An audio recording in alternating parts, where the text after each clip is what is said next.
Hello बच्चों, welcome to the first lecture of chemical reactions and equations. This is a very important chapter for your future chemistry concepts.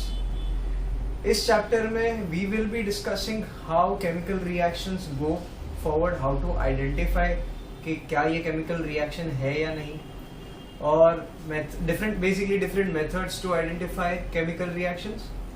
Then हम लोग ये भी discuss करेंगे कि chemical reactions को balance कैसे करते हैं. So balancing the chemical reactions is a part of this chapter.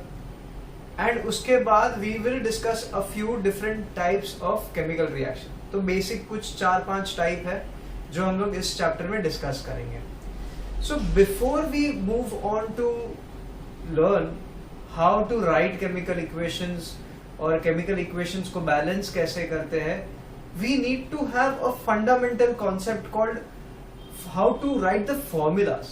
ठीक है, तो अगर कोई एक केमिकल फॉर्मूला अगर हमें लिखना नहीं आता है तो ऑब्वियसली हम लोग केमिकल रिएक्शंस को बैलेंस नहीं कर पाएंगे. That is quite obvious. So अभी ये कैसे करते हैं, how do we manage to learn how to write chemical formulas. So इसके लिए बेसिक कॉन्सेप्ट आपको समझ में आना चाहिए. इसके लिए हम लोग के पास 2 या 3 चीजें ऐसी इंपॉर्टेंट है जो हम लोग को पहले से पता होनी चाहिए. So the first thing that you will need to know is valency.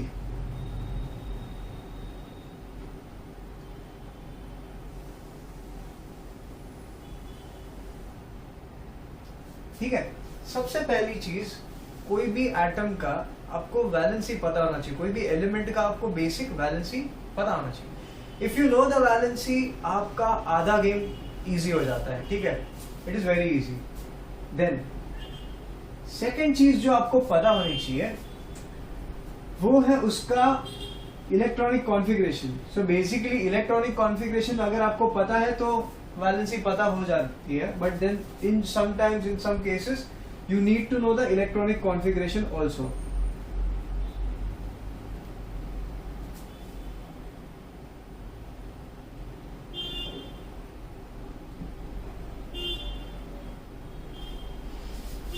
Okay, so first requirement क्या है, वैलेंसीज है. दूसरा इलेक्ट्रॉनिक कॉन्फ़िगरेशन है.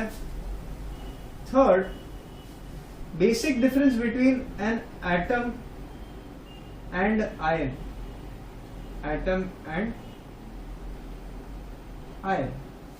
ठीक है, सो अभी देखो ये 3 चीजें अगर आपको पता है तो you can write down any chemical formula you want. ठीक है, आपको केमिकल फॉर्मूले के नाम याद रखने होंगे और नाम याद है और हर एक का वैलेंसी याद है तो आप कंपाउंड्स बना पाओगे. It is that simple. ठीक है, सो अभी वैलेंसी का पार्ट हम लोग को पता होना चाहिए कि हम लोग ने लास्ट ईयर 9th स्टैंडर्ड में मैंने हमेशा सजेस्ट करता हूँ स्टूडेंट्स को 9th स्टैंडर्ड के कि आप फर्स्ट 20 एलिमेंट्स का वैलेंसी याद रख लो. 20 एलिमेंट्स, फर्स्ट 20 एलिमेंट्स का आपको इलेक्ट्रॉनिक कॉन्फ़िगरेशन पता होना चाहिए. वो बेसिक चीज है. ठीक है, क्योंकि मोस्टली सारे कंपाउंड्स जो हम लोग डील करने वाले हैं they are going to be from these 20 elements. ठीक है, थोड़े बहुत एलिमेंट्स है, थोड़े बहुत मेटल्स है, नॉन मेटल्स है जो 20 के बाद वाले भी हम लोग कंसिडर करेंगे. Mostly metals, but at least first 20 के तो आने चाहिए. उससे ज्यादा के आते हैं तो वेल एंड गुड, कोई बात नहीं है. ठीक है, फिर वैलेंसी पता होना चाहिए, इलेक्ट्रॉनिक कॉन्फ़िगरेशन पता होना चाहिए. This is just for your general knowledge. ये अगर आपको पता होगा तो कभी आपको वैलेंसी ढूंढने का जरूरत नहीं पड़ेगा. अगर इलेक्ट्रॉनिक कॉन्फ़िगरेशन पता है, वैलेंसी भूल गए तो इलेक्ट्रॉनिक कॉन्फ़िगरेशन से भी आप वैलेंसी फाइंड आउट कर सकते हो. इसीलिए मैं बोल रहा हूँ कि वैलेंसी और इलेक्ट्रॉनिक कॉन्फ़िगरेशन दोनों पता होना चाहिए. The third thing is atom and an ion के बीच में डिफरेंस क्या होता है. तो डिफरेंस ये होता है कि जो एटम होता है वो न्यूट्रल होता है. ठीक है, एंड आयन जो होता है वो चार्ज्ड होता है. ठीक है, उसके पास या तो पॉजिटिव या तो नेगेटिव चार्ज होगा. तो चार्ज में कौन से होते हैं, 2 टाइप के होते हैं. या तो पॉजिटिव होंगे या तो नेगेटिव होंगे. पॉजिटिव आयंस को हम लोग क्या बोलते हैं, कैटायंस. टी देखो पॉजिटिव है तो याद रख लो कैसे बनते हैं. ठीक है, नेगेटिव आयंस को क्या बोलते हैं हम लोग?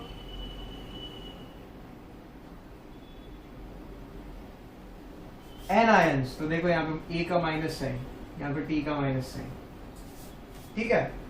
सो चार्ज्ड जो आयंस होते हैं दे आर चार्ज्ड, या तो वो पॉजिटिवली चार्ज होंगे या वो नेगेटिवली चार्ज होंगे। पॉजिटिव चार्ज आयंस को हम लोग कैटायंस बोलते हैं, नेगेटिवली चार्ज आयंस को हम लोग एनायंस बोलते हैं, ठीक है। अब मेटल्स जो है,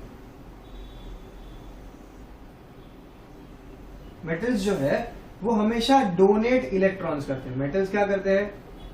इलेक्ट्रॉन्स को डोनेट करते हैं, ठीक है। नॉन मेटल्स जो है वो क्या करते हैं? वो दो चीजें करते हैं, या तो वो कंप्लीटली एक्सेप्ट करेंगे, एक्सेप्ट इलेक्ट्रॉन्स, और दे विल शेयर इलेक्ट्रॉन्स, ठीक है। या तो वो एक्सेप्ट करेंगे इलेक्ट्रॉन्स, जो मेटल्स देंगे उसको एक्सेप्ट कर लेंगे, मेटल्स ने डोनेट किया, नॉन मेटल्स ने एक्सेप्ट किया, वो एक है। और दूसरा जो नॉन मेटल्स होते हैं वो इलेक्ट्रॉन्स को या तो एक्सेप्ट करेंगे या तो शेयर करेंगे, ठीक है। तो अब जो शेयरिंग होता है ना, शेयरिंग ऑफ इलेक्ट्रॉन्स, वो नॉन मेटल और नॉन मेटल के बीच में होता है। और एक्सेप्टिंग, जब इलेक्ट्रॉन कोई नॉन मेटल एक्सेप्ट करता है तो वो ऑब्वियसली किसी मेटल से ही उसने लिया होगा, ठीक है। तो मेटल्स का donation and I mean electrons का donation and acceptance will happen only between metals and non metals. Metals देगा, नॉन मेटल्स एक्सेप्ट करेगा, ठीक है। So there are different types of bonds, we don't want to get into all that for this chapter. तो ये basic आपको इतना पता होना चाहिए, ठीक है। अब मेटल्स जब इलेक्ट्रॉन डोनेट कर देंगे तो वो बन जाते हैं कैटायंस, एंड इलेक्ट्रॉन्स जब नॉन मेटल्स जब इलेक्ट्रॉन्स को एक्सेप्ट करते हैं तो एक्सेप्ट करने के बाद वो बन जाते हैं एनायंस। समझ में आया ये? अभी इसको देख लेते थोड़ा सा ये कैसे होता है। अब मैं सोडियम एटम की बात करता हूं, तो सोडियम एटम इज Na, ठीक है। ये सोडियम एटम है, ये उसका फर्स्ट ऑर्बिट हो गया, जिसमें यहाँ पे एक इलेक्ट्रॉन है और यहाँ पे एक इलेक्ट्रॉन है। फर्स्ट ऑर्बिट में कितने होते हैं? 2 इलेक्ट्रॉन्स होते हैं, ठीक है, क्योंकि 2 से ज्यादा आप नहीं बिठा सकते, राइट। फिर then you have the second orbit. अब सोडियम के सेकेंड ऑर्बिट में कितने इलेक्ट्रॉन्स होते हैं? अभी now we all know that sodium का एटॉमिक नंबर इज 11। इसका मतलब क्या है? उसके पास 11 इलेक्ट्रॉन्स है, करेक्ट। अभी वो 11 इलेक्ट्रॉन्स को मैं कैसे कॉन्फ़िगर करूंगा? फर्स्ट ऑर्बिट में 2, सेकेंड ऑर्बिट में 8 और लास्ट ऑर्बिट में 1। देखो 2 + 8 10, तो 10 इलेक्ट्रॉन्स को मैंने बिठा दिया, लास्ट में बचा 1, उसको मैंने थर्ड ऑर्बिट में डाल दिया, राइट। सो यहाँ पे in the second orbit I am going to have 8 electrons. 1, 2, 3, 4, 5, 6, 7 and 8. ठीक है, ये 8 इलेक्ट्रॉन्स आ गए यहाँ पे।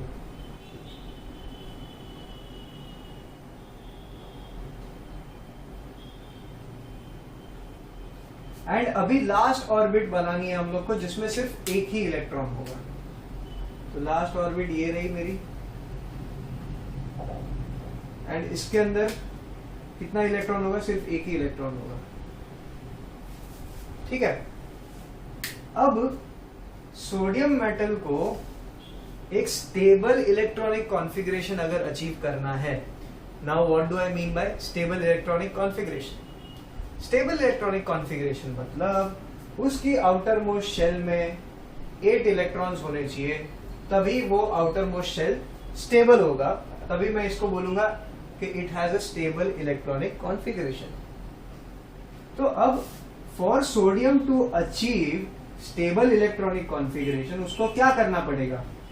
उसको आउटर मोस्ट शेल में 8 इलेक्ट्रॉन्स का अरेंजमेंट करना पड़ेगा। अभी 8 में से एक तो उसके पास है, 7 उसके पास नहीं है, तो वो क्या करेगा? वो 7 इलेक्ट्रॉन्स खरीदने नहीं जाएगा, दैट इज वेरी डिफिकल्ट। तो वो सिंपल चीज करेगा, it will donate this electron, ये किसी जरूरतमंद को ये इलेक्ट्रॉन दे देगा। अब इससे क्या होगा, अगर ये इलेक्ट्रॉन चला जाता है, if this electron goes away, so then इसका जो सेकेंड ऑर्बिट है that naturally becomes the outermost orbit, क्योंकि ये थर्ड ऑर्बिट में तो इलेक्ट्रॉन है ही नहीं, तो मतलब ये थर्ड ऑर्बिट गायब हो गया अभी, ऐसा सोच लो। अब अगर सोडियम का थर्ड ऑर्बिट गायब हो जाता है तो second orbit becomes the outermost orbit, ठीक है, क्योंकि वो इलेक्ट्रॉन तो उसने दे दिया तो वो ऑर्बिट भी गायब हो गया। अभी जो आउटर मोस्ट ऑर्बिट है उसमें देखो कितने इलेक्ट्रॉन्स है, 1 2 3 4 5 6 7 8 इलेक्ट्रॉन्स।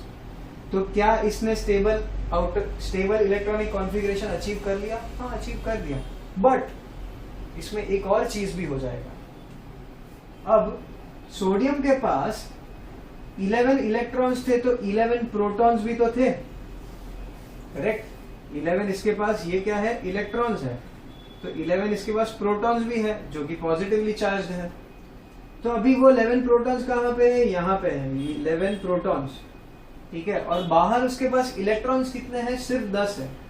तो अभी देखो क्या हो जाएगा, अभी उसके पास 11 प्रोटॉन्स एंड ओनली 10 इलेक्ट्रॉन्स, मतलब इसके पास +11 चार्ज है और इलेक्ट्रॉन्स का चार्ज कितना हो जाएगा, -10। हर एक इलेक्ट्रॉन नेगेटिवली चार्ज है तो ऐसे 10 इलेक्ट्रॉन तो -10, हर एक प्रोटॉन पॉजिटिवली चार्ज है तो 11 प्रोटॉन है तो +11। तो इससे क्या होगा, इससे होगा कि आपका रेसिड्यूअल चार्ज क्या बचता है, +1, +11 -10 विल बी +1। इसका मतलब ये हुआ कि अब इस सोडियम एटम के ऊपर एक चार्ज आ जाता है, ठीक है, वो चार्ज क्या है, वो पॉजिटिव चार्ज है। तो इसीलिए मैं इसके ऊपर एक पॉजिटिव चार्ज डाल दूंगा, ठीक, समझ लो ये बात। हाँ भाई, तो सोडियम एटम के ऊपर एक चार्ज आ गया, लेकिन हमने क्या कहा था, एटम तो न्यूट्रल होता है, तो अभी क्या ये सोडियम एटम न्यूट्रल है? नहीं है, ये तो चार्ज है। तो मतलब ये क्या बन गया, ये एटम से आयन बन गया। क्यों? क्योंकि ये चार्ज है, और क्योंकि इसके पास पॉजिटिव चार्ज है, इसका मतलब ये कौन सा आयन बन गया, ये कटायन बन गया। समझ में आया ये? ठीक है। So this is how an atom becomes an ion, जब वो एक इलेक्ट्रॉन डोनेट करेगा या फिर वो इलेक्ट्रॉन एक्सेप्ट कर लेगा। नाउ ऑन द कॉन्ट्ररी मैं आपको एक क्लोरीन का एग्जांपल देता हूं। ये अभी तक हम लोग सिर्फ 9th स्टैंडर्ड का ही टॉपिक्स को रिवाइज कर रहे हैं। This lecture will be completely based on 9th standard syllabus जो हम लोग ने पहले किया है। उसका रिवीजन बहुत जरूरी है, नहीं तो फिर ये चैप्टर नहीं समझ में आएगा। ठीक है, सो इतना आप नोट कर लो, मैं इसको इरेज कर देता हूं। ठीक है, अब मैं क्या करने वाला हूं, अब मैं क्लोरीन का कहानी लिखूंगा। तो क्लोरीन का अगर आपको पता हो तो उसका एटॉमिक नंबर क्या है, बताइए बताइए बताइए। इलेक्ट्रॉनिक कॉन्फ़िगरेशन क्या होगा और उसका एटॉमिक नंबर क्या होगा। सो जो क्लोरीन एटम है, क्लोरीन एटम, उसके पास कितने इलेक्ट्रॉन्स हैं? 17। तो मतलब उसके अंदर प्रोटॉन्स कितने होंगे? 17 प्रोटॉन्स। ठीक है, उसका एटॉमिक नंबर क्या है? 17 है। तो उसका इलेक्ट्रॉनिक कॉन्फ़िगरेशन क्या हो जाएगा? 2 8 7। करेक्ट। फर्स्ट ऑर्बिट में 2 इलेक्ट्रॉन्स को बिठाऊंगा, वो ऑर्बिट फुल हो गया। नेक्स्ट ऑर्बिट में 8 इलेक्ट्रॉन्स को बिठा दूंगा, वो ऑर्बिट भी फुल हो जाएगा। बाकी बचे 7 इलेक्ट्रॉन, उसको थर्ड ऑर्बिट में डालेंगे। ठीक है, so now let me draw the first, second and the third orbit. तो ये फर्स्ट ऑर्बिट, यहाँ पे 2 इलेक्ट्रॉन्स। ठीक है, अब मैं ड्रॉ करता हूं सेकंड ऑर्बिट। उसमें कितने आएंगे? 8 इलेक्ट्रॉन्स। 1 2 3 4 5 6 7 8। ठीक है, फर्स्ट ऑर्बिट हो गया, सेकंड ऑर्बिट हो गया। Now I draw the third orbit. Third orbit में अभी कितने इलेक्ट्रॉन्स आएंगे? 7। ठीक है, 1 2 3 4 5 6 7। ठीक है, 7 इलेक्ट्रॉन आ गए। अब क्या क्लोरीन एटम एक स्टेबल इलेक्ट्रॉनिक कॉन्फ़िगरेशन रखता है अपने पास? उसके पास है क्या अभी फिलहाल? तो नहीं। क्यों? क्योंकि स्टेबल इलेक्ट्रॉनिक कॉन्फ़िगरेशन का मतलब ये होता है कि उसके आउटर मोस्ट शेल में कितने इलेक्ट्रॉन्स होने चाहिए? 8 इलेक्ट्रॉन्स। अभी इसके पास कितने हैं? 1 2 3 4 5 6 और 7, जो कि हम लोग ने यहाँ पे देख के लिखा है, राइट? तो अभी उसको कितना कम पड़ रहा है? 1। अगर 1 इलेक्ट्रॉन उसको कहीं से मिल जाए तो chlorine atom will become electronically stable. ठीक है, चलो मान गए, मतलब उसका outer most electronic configuration stable हो जाएगा। अब समझ लो इसको, ये सोडियम एटम के पास जो एक एक्स्ट्रा इलेक्ट्रॉन था वो इसको मिल गया। ठीक है, तो वो सोडियम का एक्स्ट्रा इलेक्ट्रॉन यहां पे आ जाता है। तो अब इसके आउटर मोस्ट शेल में 1 इलेक्ट्रॉन्स मिल गया और 8 इलेक्ट्रॉन्स होने की वजह से नाउ इट इज स्टेबल। तो क्लोरीन ने क्या किया? Chlorine is a non metal, तो उसने इलेक्ट्रॉन को एक्सेप्ट किया। देखो इसके आउटर मोस्ट शेल में सारे रेड कलर के इलेक्ट्रॉन्स इसके खुद के थे, ये ब्लैक कलर का उसने सोडियम के पास से बोरो किया। चलो ठीक है, तो अभी इसके पास देखो प्रोटॉन्स कितने हैं? 17 प्रोटॉन्स हैं। ठीक है, और इलेक्ट्रॉन्स कितने हैं इसके पास? इलेक्ट्रॉन्स अभी उसके पास एक और बढ़ गया ना, यहाँ पे लास्ट शेल में अभी 8 हो गए, तो 2 8 8 हो गया, मतलब 18 इलेक्ट्रॉन्स हो गए। तो मतलब 18 इलेक्ट्रॉन्स हो गए इसके पास। तो मतलब 17 प्रोटॉन्स का मतलब क्या होगा? इसके पास चार्ज 17 प्लस है, मतलब पॉजिटिव 17 चार्ज है, एंड 18 इलेक्ट्रॉन्स का मतलब इसके पास नेगेटिव 18 चार्ज है। ठीक है, तो अब रेसिड्यूअल चार्ज क्या होगा? Residual charge will be -1। तो मतलब ये क्लोरीन एटम के ऊपर अभी एक नेगेटिव चार्ज आ जाता है, वो है -1। अभी क्या ये क्लोरीन एटम रह गया? नहीं, अभी ये आयन बन गया। क्यों? क्योंकि इसके ऊपर एक नेगेटिव चार्ज आ गया। उप्स, सॉरी। समझ में आया ये आपको? क्या हो रहा है? समझ में आया ये? तो क्लोरीन एटम अभी एक आयन बन गया। तो आयन कब बना? जब उसने एक इलेक्ट्रॉन को एक्सेप्ट किया, तब उसके ऊपर एक नेगेटिव चार्ज आ गया, राइट?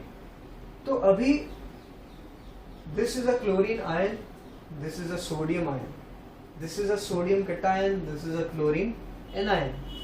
तो सोडियम के आयन को सोडियम बोलते हैं, सोडियम आयन बोलते हैं। क्लोरीन के आयन को हम लोग क्लोराइड बोलते हैं। ठीक है, so now this is a chloride ion, this is a sodium ion. अब क्या होगा कि दिस आयन हैज 8 इलेक्ट्रॉन्स, तो इलेक्ट्रॉनिक कॉन्फ़िगरेशन स्टेबल हो गया। बट उसका कॉन्सिक्वेंस क्या हुआ? उसका नतीजा क्या हुआ? नतीजा ये हुआ कि पूरे क्लोरीन एटम के ऊपर अभी एक नेगेटिव चार्ज परमानेंटली चिपक गया। मतलब ये परमानेंटली अभी ये आयन हो गया। अभी आप इसको एटम नहीं बोल सकते क्योंकि इसके पास चार्ज है ना, तो ये आयन हो गया। समझ में आया? तो ये हो जाता है आयंस का कंसेप्ट कि एटम क्या होता है और आयन क्या होता है। अभी now based on this knowledge we will now have to understand कि केमिकल फॉर्मूलाज बनाने के लिए कौन से डिफरेंट आयंस हम लोग को पता होने चाहिए, उनका चार्ज पता होना चाहिए, उनकी वैलेंसीज पता होनी चाहिए। ठीक है, तो ये सारी बेसिक चीजें हैं जो हम लोग ने 9th में करवाई थी। उसको मैं अभी वापस चार्ट पूरा आपको बोर्ड पे लिख के दे दूंगा। ठीक है, जिससे आप उसको लिख लीजिएगा बुक में, नोटबुक में। शायद 9th स्टैंडर्ड की बुक्स कहीं गुम हो गई हो, कोई बात नहीं, अब मैं फिर से लिख देता हूँ। उसको अच्छे से नोट कर लो और वो सारे आयंस और उनका चार्ज आपको बाय हार्ट होना चाहिए। ठीक है, अगर वो आपने कर लिया, वो सारे अगर आयंस हम लोग ने बाय हार्ट कर लिया उनके नाम के साथ, उनके फॉर्मूला के साथ, उनके चार्ज के साथ, तो फिर हम लोग कोई भी कंपाउंड बना सकते हैं मिक्स एंड मैच करके। वो मैं कैसे करना है वो आपको इसके बाद बताऊंगा। तो पहले हम लोग वो आयंस लिख लेते हैं जो हमें पता होना चाहिए, ठीक है। पॉजिटिव और नेगेटिव दोनों आयंस हम लोग लिखेंगे, ठीक है। सो आप इतना नोट कर लीजिए, ये सारी चीजें अंडरस्टैंड करके लिख लीजिए, ठीक है। मैं इसको इरेज कर देता हूं।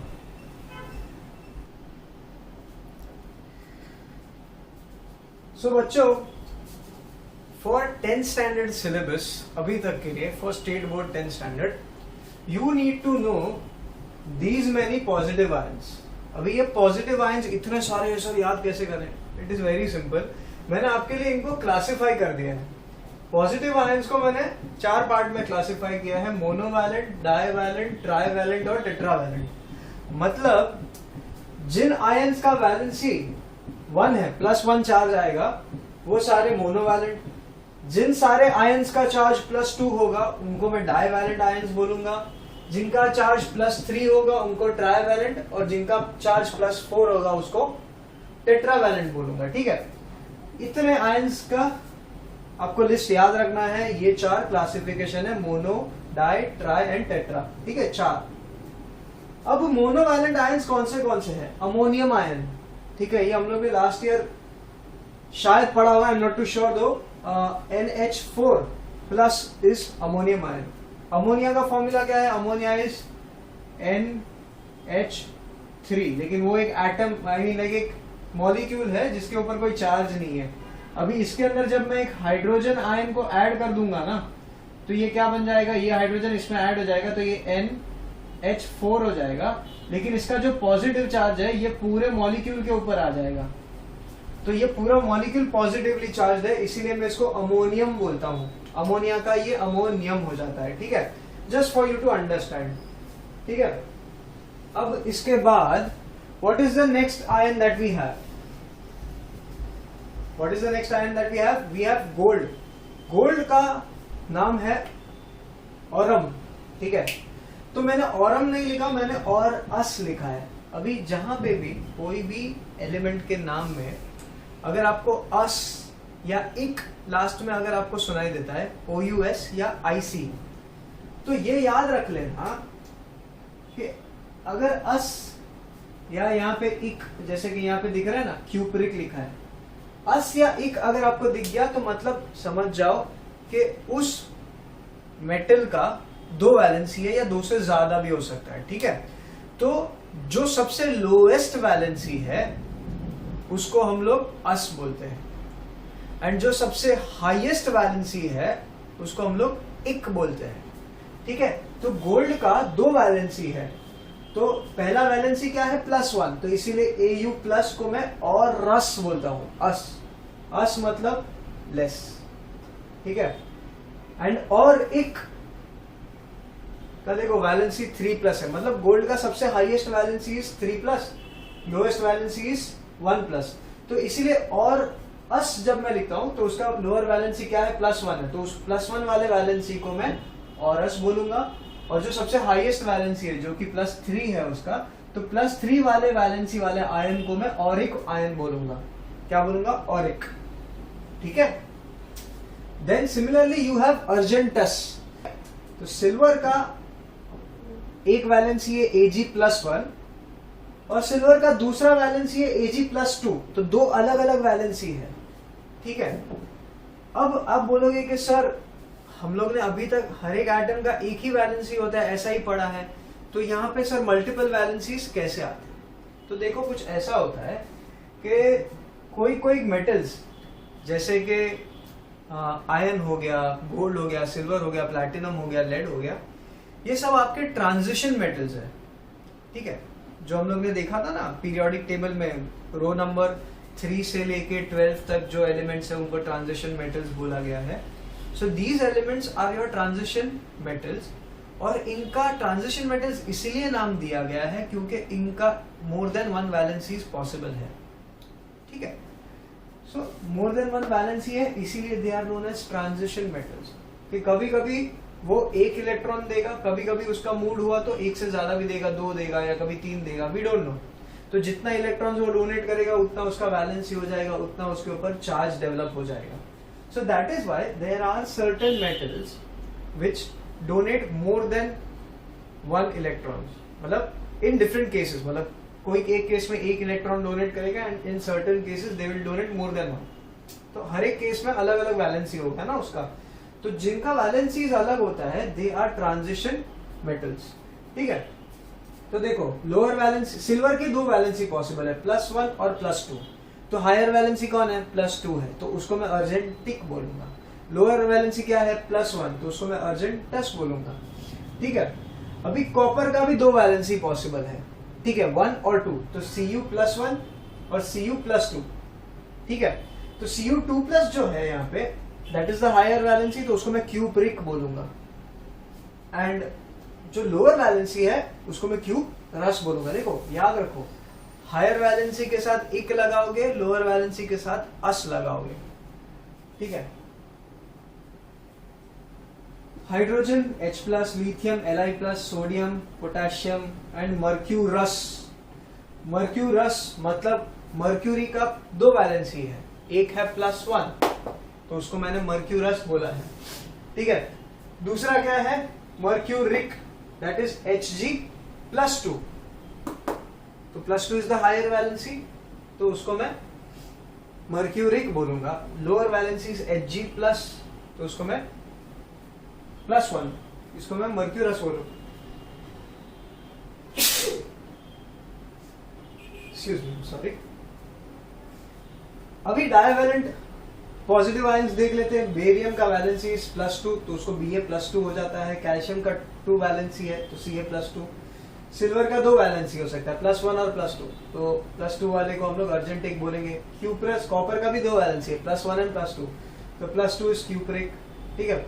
फेरस का 2 वैलेंसी है, Fe2+ एंड Fe3+, तो Fe3+ को हम लोग फेरिक बोलेंगे क्योंकि हायर वैलेंसी है ना, तो उसको फेरिक लगाएंगे हम लोग उसके पीछे।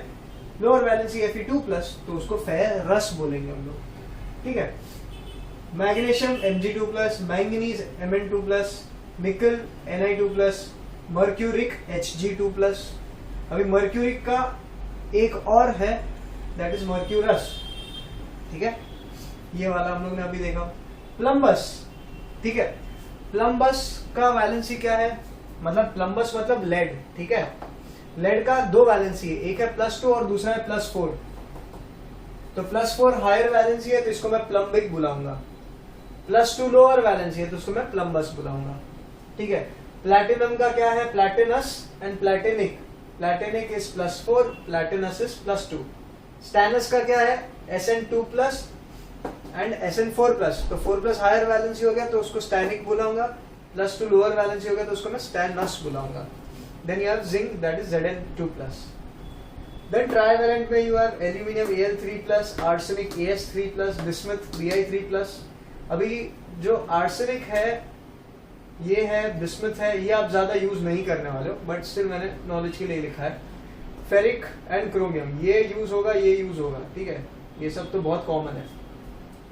फिर ये तीनों हम लोग ने अभी डिस्कस कर ली। तो these are all the positive ions that you need to know, ठीक है, to write the molecular formulas of different compounds, ठीक है। तो ये बेसिक आपको आयंस पता होने चाहिए, हर एक का वैलेंसी पता होना चाहिए।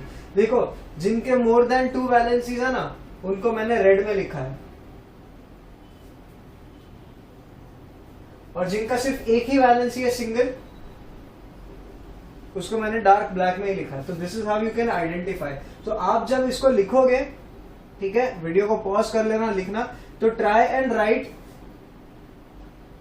द ट्रांजिशन एलिमेंट्स का जो वेरिएबल वैलेंसीज है उसको एक अलग कलर के पेन से लिखने का ट्राई करो। ब्लू है तो ब्लैक यूज करना, ब्लैक है तो ब्लू यूज करो, रेड होता तो इफ यू हैव रेड तो अच्छी बात है, नहीं है तो कोई बात नहीं, ब्लैक और ब्लू से काम चल जाएगा, ठीक है।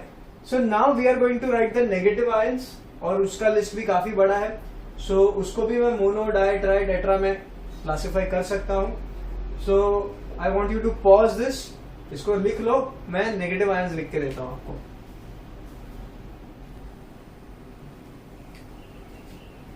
So बच्चों, these are all the negative ions that are important to us in this year, in this syllabus. So we have negative ions. I have bifurcated them into 4 different types: monovalent, divalent, trivalent and tetravalent. ठीक है? तो monovalent कौन से हैं? You have chloride, fluoride, bromide, iodide, Cl, F, Br and I, सबका monovalent है तो -1 -1 -1, ठीक है। Then you have hydride. देखो हम लोग ने हाइड्रोजन का एक +1 भी लिखा था, तो हाइड्रोजन का एक वैलेंसी नेगेटिव भी हो सकता है, तो उस नेगेटिव वैलेंसी वाले हाइड्रोजन आयन को हम लोग हाइड्राइड आयन बोलते हैं। Now I want you to remember this, that कहीं पे भी आइड आएगा ना, आइड,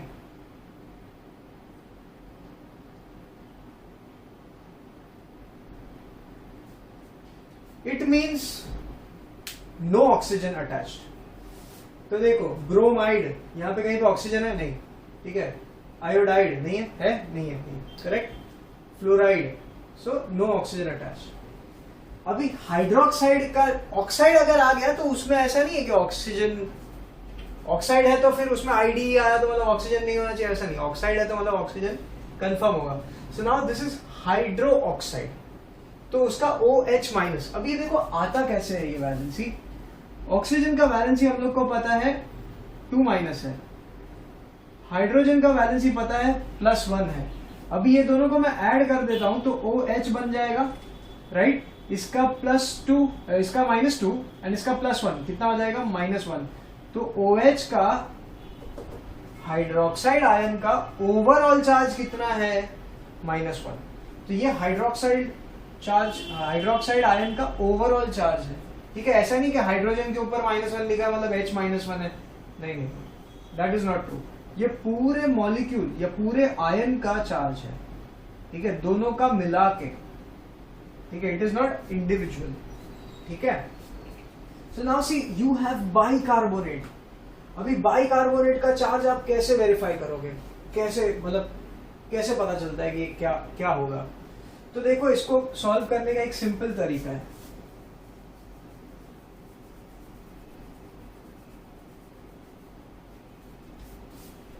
देखो हाइड्रोजन का चार्ज H+1 है, ठीक है। यहां पे मैं देखो जो भी लेफ्ट साइड पे लिखते हैं वो पॉजिटिव होते हैं, जो राइट साइड पे होते हैं they are generally the negative ones. तो मैं यहां पे इसको बाइफरकेट कर देता हूं ऐसा, ठीक है। तो ये वाला नेगेटिव है, ये वाला पॉजिटिव है, ठीक है। तो हाइड्रोजन का यहाँ पे मैं चार्ज क्या लूंगा? पॉजिटिव। कार्बन का मैं C+4 ले सकता हूँ, -4 भी होता है, यहाँ पे मैं +4 लेता हूँ, ठीक है। तो टोटल पॉजिटिव चार्ज कितना हो गया? +5 हो गया, ठीक है। अभी ऑक्सीजन कितने हैं? 3 है। अभी मुझे पता है ऑक्सीजन का एक का वैलेंसी इज -2, तो ऐसे -2 इंटू 3 है ना अपने पास, 3 ऑक्सीजन है, तो इसका टोटल चार्ज कितना हो जाएगा? -6। तो यहाँ पे कितना है? -6। तो +5 -6 कितना हो जाएगा? -1। इसीलिए HCO3 का टोटल चार्ज इज -1। तो इसीलिए हम लोग HCO3 को पूरे के ऊपर -1 लिखते हैं, ठीक है। So this is how you decide the charge. Oxygen 3 है, एक का -2 है, तो -2 इंटू 3 तो -6। तो टोटल ऑक्सीजन का चार्ज कितना है? -6 है। हाइड्रोजन और कार्बन का मिला के कितना है? +5 है। तो कितना हो जाएगा टोटल चार्ज? -1। मतलब HCO3 के ऊपर टोटल चार्जेस -1, ठीक है। ऐसे आपको हर एक का सॉल्व करके पता करने की जरूरत नहीं है, आप फिलहाल के लिए इसको बाय हार्ट कर लो। ये सिर्फ मैंने समझाने के लिए किया है। If you want to solve for yourself, अगर आपको नॉलेज है, इंटरेस्ट है and you want to do it by yourself, तो you can try, not a problem, ठीक है। तो बाइकार्बोनेट, बाइसल्फाइड, बाइसल्फेट, बाइसल्फेट, सब में बाई आ रहा है। तो एक बात याद रखो कि जहां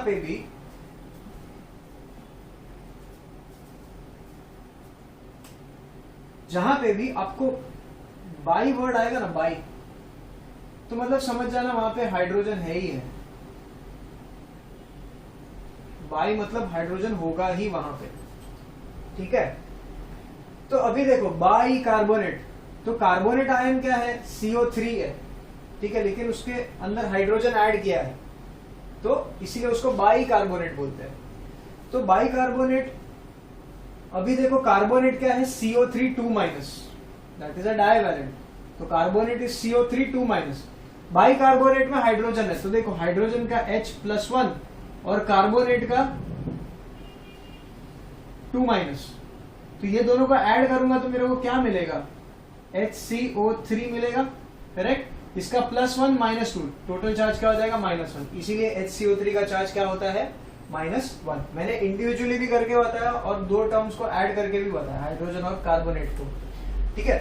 तो HCO3 ऐसे -1 आता है।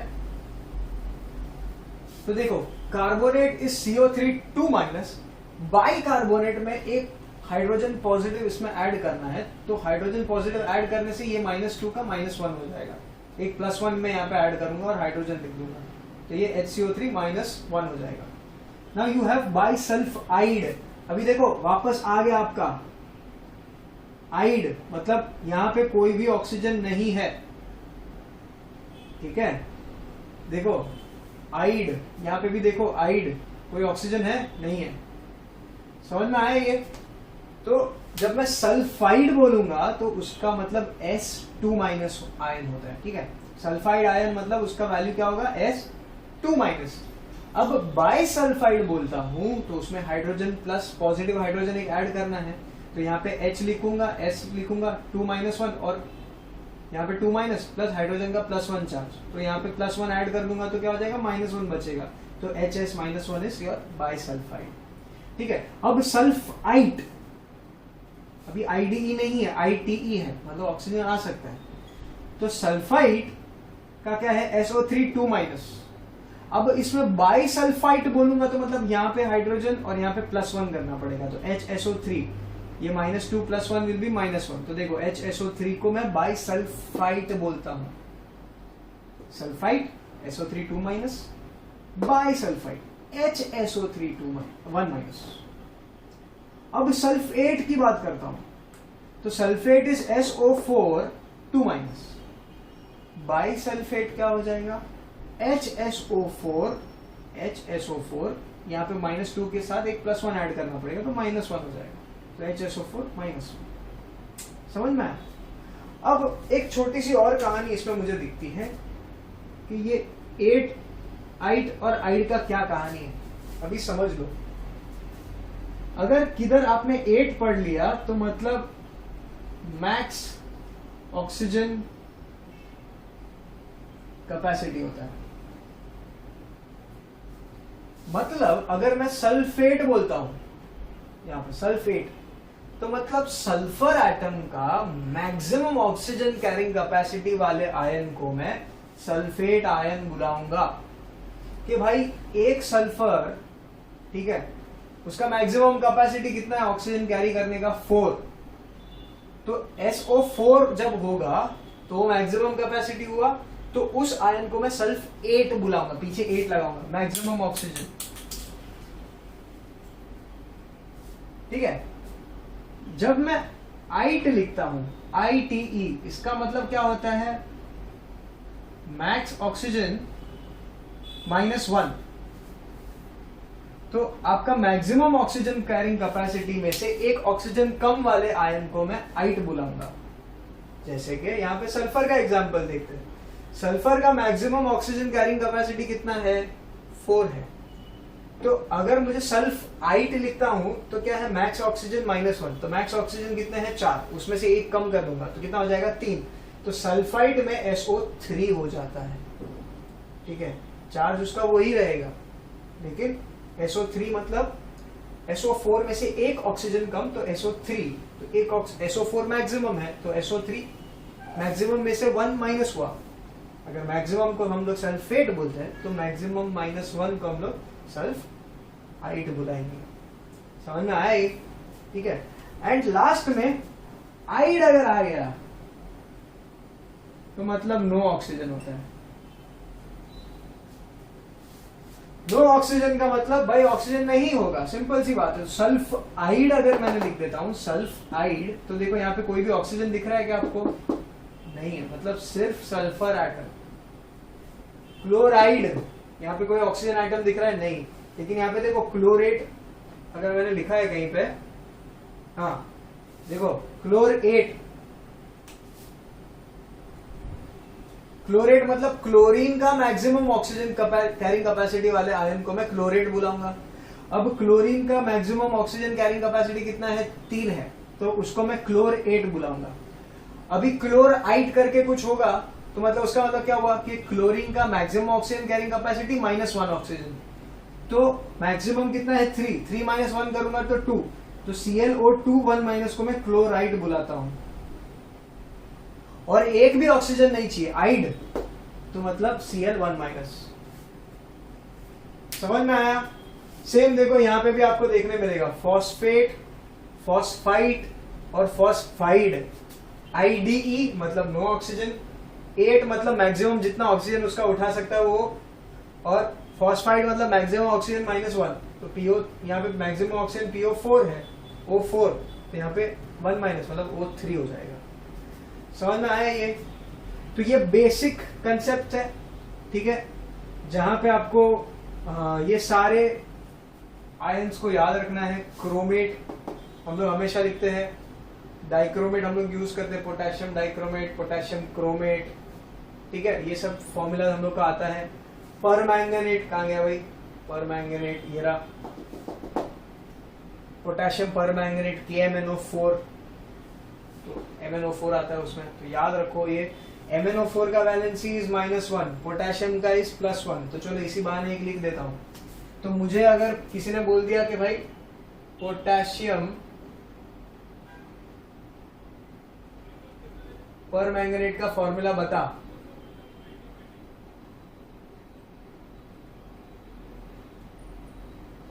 पोटेशियम परमैंगनेट का फॉर्मूला बता, तो मुझे पोटेशियम आयन का वैल्यू पता है K+1, MnO4 परमैंगनेट का आयन का वैल्यू कितना है -1, 1- और इसका हो जाएगा 1+, ठीक है। अब इसका वैलेंसी इसको जाएगा, इसका वैलेंसी इसको आएगा, तो ये क्या हो जाएगा K1 MnO4 1, लेकिन हम लोग सेम वैलेंसी है तो नहीं लिखते, तो इसका फॉर्मूला क्या हो जाएगा पोटेशियम परमैंगनेट का KMnO4। तो ऐसे अभी हम लोग बोलते हैं कि मैं सोडियम कार्बोनेट है, तो उसका क्या है Na, कार्बोनेट का क्या होता है, Na का वैलेंसी क्या है +1 है, कार्बोनेट का क्या है CO3 है, और कितना है उसका भाई, कहाँ गया है कार्बोनेट, हाँ CO3 2-, इसका 1+, इसका 2-। अब ये इसको जाएगा, ये वैलेंसी इसको जाएगा, तो क्या हो जाएगा Na, यहाँ पे इसका वैलेंसी 2 है तो नीचे 2 लिखूंगा, और यहाँ पे CO3, अभी पूरे का वैलेंसी 1 है तो लिखने का जरूरत नहीं है, तो Na2CO3 मेरा सोडियम कार्बोनेट हो जाता है। समझ में आया ये? अगर किसी ने बोल दिया होता था कि फॉर एग्जाम्पल समझ लो सोडियम फॉस्फाइट, नहीं सोडियम नहीं, कैल्शियम फॉस्फाइट लिखते हैं, चलो अभी एक नया ट्राई करते हैं। तो ये पता है ना जिगजैग वाला ये फंडा तो हम लोग ने लास्ट ईयर 9th स्टैंडर्ड में सीखा था, ठीक है। तो अभी हम लोग एक नया कंपाउंड बना के देखते हैं कि कैल्शियम फॉस्फाइट,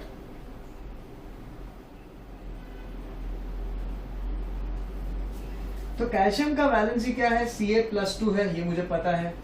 फॉस्फाइट का क्या है, फॉस्फाइट PO3 3-, राइट, तो 3- उसका वैलेंसी हुआ, करेक्ट। तो ये चार्ज इसको जाएगा, ये वाला चार्ज इसको जाएगा, तो मेरा कंपाउंड क्या बनेगा Ca3PO3। अब ये जो चार्ज है +2 जो इसका वैलेंसी है, ये पूरे PO3 को मिलता है, राइट, तो उसको मुझे ब्रैकेट में डालना है, ठीक है। ये 3 के इंटू 2 ये 6 हो जाएगा, ऐसा नहीं होता है, इसमें ये अलग है थोड़ा। तो ये जो है ये पूरे इस रेडिकल को मिलेगा चार्ज, तो PO3 2, तो ये मेरा कैल्शियम फॉस्फाइड का फॉर्मूला हो जाता है, ठीक है। तो अगर आपने इतना समझ लिया है तो I think so you can write the names of many compounds if you know basic इतने आयंस। अगर इतने आयंस का अगर आपको वैलेंसी पता है और उसका चार्ज पता है तो आप बहुत सारे कंपाउंड्स का फॉर्मूला आप आराम से लिख पाओगे, ठीक है। सो आज के क्लास में हम लोग इतना ही कवर करेंगे। This is the maximum that we are doing in today's class. इसके बाद से we will start the actual chapter which is chemical reactions and equations. ठीक है. सो आई होप आप लोगों को ये क्लास में पता चल गया हो कि आपको क्या करना है. घर पे आपको ये सारे आयंस बाय हार्ट करने हैं. अलग अलग कंपाउंड्स के नाम खुद से गेस करके लिखने होंगे. ठीक है. और if you are able to write the compounds फिर ही आप मेरे नेक्स्ट लेक्चर के ऊपर जाना. ठीक है. सो दैट आपको सब कुछ समझ में आए. ठीक है. अगर ये लेक्चर में ये सारी चीजें आपने बाय हार्ट नहीं की है तो नेक्स्ट लेक्चर में जब हम लोग कंपाउंड्स लिखेंगे, जब हम लोग रिएक्शंस लिखेंगे, तो आपको यही नहीं समझेगा कि ये कंपाउंड का फॉर्मूला सर ने लिखा कैसे. ठीक है. So it is very important कि आप वो सारे फॉर्मूलाज बाय हार्ट करो and you know them very well. ठीक है. चलो, सो आज की क्लास में इतना ही. Study hard, work hard and all the best. Thank you.